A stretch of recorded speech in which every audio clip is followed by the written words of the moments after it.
memulai pidato dalam 3, 2, 1. Dewan Juri yang terhormat, kami sebagai tim pemerintah penutup tentu menyetujui mosi perdebatan kali ini yang menyatakan Dewan ini percaya bahwa intervensionalisme lebih banyak Amerika Serikat lebih banyak merugikan daripada menguntungkan. Sebelum masuk pada bangunan argumentasi mengapa kami sepakat dengan mosi ini, maka saya akan membidas pernyataan dari tim OO. Pertama, dari tim OO menyatakan bahwa agresi militer berkaitan dengan gencatan senjata. Dewan Juri ini tidak ada kaitannya. Pertama, agresi militer merupakan tindakan agresif dari suatu negara yang menggunakan kekuatan militer, sedangkan gencatan senjata itu merupakan penyelesaian konflik. Artinya tim OO secara tidak langsung telah menggugurkan argumentasi mereka sendiri. Yang kedua, tim OO mengatakan bahwa Amerika Serikat mendukung Hamas. Ini sudah salah besar. Justru berdasarkan pernyataan Dewan Keamanan PBB bahwa Amerika Serikat pro terhadap Israel. Yang ketiga, agresi militer. Mereka menyatakan bahwa agresi militer itu sangat menguntungkan. Pertanyaan retoris oleh tim OO, dalam hal apa yang menguntungkan? Dan selain itu tim OO mengatakan bahwa agresi militer ini merupakan bentuk self defense atau pertahanan diri. Ini bertolak belakang dengan pernyataan mereka di awal tentang agresi militer. Dan yang keempat, tim OO mengatakan bahwa Joe Biden mendukung Israel. Tidakkah kita lihat bahwa justru dengan adanya intervensi dari Joe Biden Amerika Serikat terhadap Israel yang pada akhirnya menyerang Palestina, justru pada akhirnya membuat banyak warga sipil meninggal, anak-anak meninggal, bahkan rumah sakit pun dibom. Tidakkah kita lihat kenyataan yang telah terjadi? Dewan Juri yang terhormat, masuk pada bangunan argumentasi kami, mengapa kami mengatakan bahwa intervensionalisme ini lebih banyak merugikan. Status quo yang terjadi bahwa agresi militer yang terjadi saat ini, di mana Amerika Serikat yang berpihak di Israel tentu melakukan agresi militer di Palestina. Banyak sekali warga sipil yang sudah meninggal dan kita sudah memastikan itu.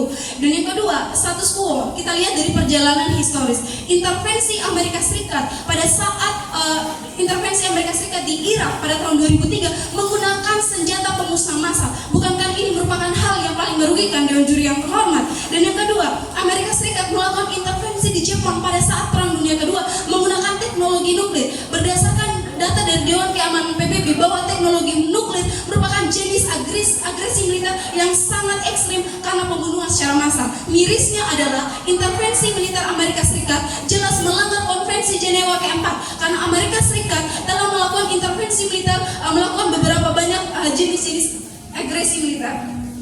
Dewan Juri yang terhormat, berdasarkan pernyataan dari Dewan Keamanan PBB, ada banyak sekali jenis-jenis agresi militer jika dilihat intervensi militer Amerika Serikat jika dilihat dari perjalanan historis. Pertama, adanya invasi militer. Invasi militer adalah serangan langsung dan penuh terhadap wilayah suatu negara oleh kekuatan militer.